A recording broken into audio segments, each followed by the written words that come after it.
the MAC of like sevoflurane? And I said, I don't know. I guess. I said 40. He goes, no, it's 2. So that's why we use it, because at atmospheric pressure, we don't have to use hyperbaric oxygen chambers to maintain the sevoflurane at a dose that will keep the patient sedated. So he goes, okay, good. So then he starts asking, okay, what do we give them to make sure that they don't remember it?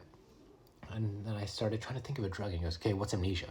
And I'm like, okay, well, I'm still trying to think of drugs, and I can't come up with a drug that we use.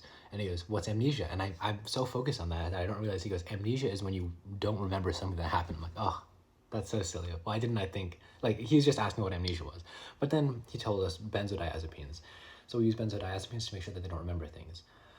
Then he asks, what do we use to make sure that the patient stays paralyzed? And at this point, I remember I said we use paralytic agents like succinylcholine or rocuronium and vecuronium. And he goes, good. And then what do we use to reverse that? And I'm sitting there, and I'm trying to think of it, because I just came off my surgery rotation. I remembered it because we had to use it. So I was sitting there, he was letting us sit there in silence for a little while because we still can't access the internet. And then as we were sitting there, I remembered, I said Sugamidex, and he looks at me and he goes, you've done anesthesia before. And I'm like, what? And he goes, you've done anesthesia before? I'm like, no, this is my first time. And he goes, how do you know that? And I said, I was very proud, because that means that I got it right. And I was like, I just think anesthesia is really cool, and I'm very interested in it. And then he says, okay, what do we used to use before Sugamidex? And I'm sitting there thinking like, oh, I know this answer too. And so I'm trying to think of it because I do know it. And then I was taking too long, so he just says neostigmine. I'm like, oh, yes, neostigmine. And then he asks, what is the mechanism of neostigmine? And I said, well, it stimulates acetylcholine receptors. And he goes, you're almost there, but that's not quite right. And so I thought about it, I'm like, oh, it's an acetylcholine esterase inhibitor. And he goes, that's correct. So why does that help to reverse the effects of a paralytic agent?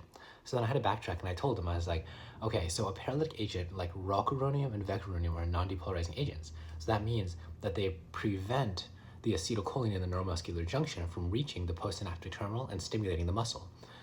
So then what the neostigmine does is, as an acetylcholine esterase inhibitor, it allows for more acetylcholine to exist because it prevents its breakdown.